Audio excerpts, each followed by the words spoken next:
Thank you for listening to Shulchanaruchharav.com. May a pregnant woman visit a cemetery. Many Neshei B'nai Yisrael have heard, seen, or practiced a hanhaga, a custom that when they are pregnant, they do not enter into cemeteries. What is the source and background behind this minhag? Must one adapt it if they never heard of it or never kept it? May someone who has kept it retract it and stop keeping it? What about kivrei tzadikim? What about a yahrzeit? And is there any added stringency towards a woman who is married to a kohen and perhaps is carrying a baby kohen in her womb?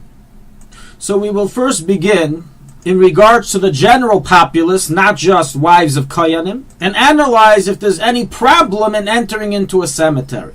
This will be discussed in part 1 in this shir, and Amir Tashem in part 2 we will discuss the particular case of the wife of a kohen, if she may enter a cemetery.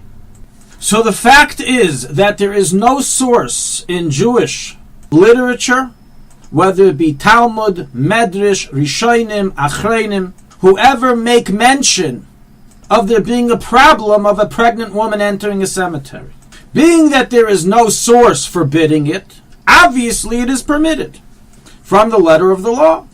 This is furthermore proven from the fact that we will discuss a variety of approaches regarding the wife of a kohen who is pregnant, and none of the Gdolei HaPoskim Achreinim who deal with that question, if she may enter a cemetery, ever mention a general problem of a pregnant woman entering a cemetery. Hence, again, solidifying the fact that there certainly is no problem for a pregnant woman to enter a cemetery outside of the kohen question. So writes the Minchas Yitzchak in a Tshuva in volume 10, Tshuva 42, and brought in also Nitei Gavriel, Dinei Avelus, volume 2, page 84, chapter 84. Nonetheless, we cannot ignore the fact that there is such a custom. And as is the well-known saying in the name of the Rashba, even though this saying needs a source inside, but so is said that even if we have 600,000 proofs against a custom, a tradition of Neshei Yisrael, we do not differ from the tradition. Accordingly, while we do not know why there is this custom that exists of pregnant woman not entering a cemetery, and we don't have a source for it, nonetheless, those women and those families who are accustomed to follow this should abide by it.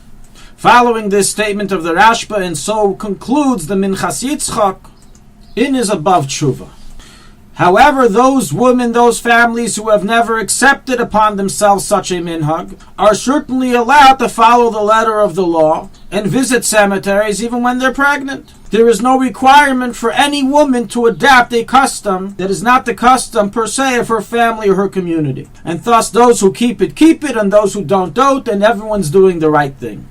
Furthermore, even regarding those women who keep this minhag of not visiting a cemetery when pregnant, may do so for the sake of visiting the grave of a tzaddik, such as to visit the Rebbe's Ohel, or to visit Rashbi in Meron, etc., or in the case of a yahrzeit of a loved one and the like. So concludes and writes the Nitei Gavriel in the above chapter. All the above is regarding the general populace of pregnant women. In part 2 of this Shir Mirza Sham, we will discuss the specific scenario regarding the wife of a kohen. Whether she herself is a kohenes or not makes no difference. This woman is married to a kohen. Her child may be a boy and may end up being a kohen. May she enter into a cemetery and possibly cause this kohen boy to become impure? Does impurity apply to a fetus or not? So this is already a very real halachic question with sources discussed in Poskim, unlike for the general populace. And the analyzation of this subject will reveal to us a little bit of a basis for why many in the general populace also avoid going to a cemetery, as we mentioned before, which does not have a written source. This, Amir Tzashem, we will discuss in part 2 of this halacha. Thank you for listening to Shulchanaruchharav.com. Our free services of making Torah knowledge available to the public depends on donors like you. Please help us continue our work through making even a small contribution at Shulchanaruchharav.com under the Daily Halacha Dedication section or in the subscription page. Also, check out our online courses and many Sepharim available for purchase that will both enhance your Torah knowledge and help support our work.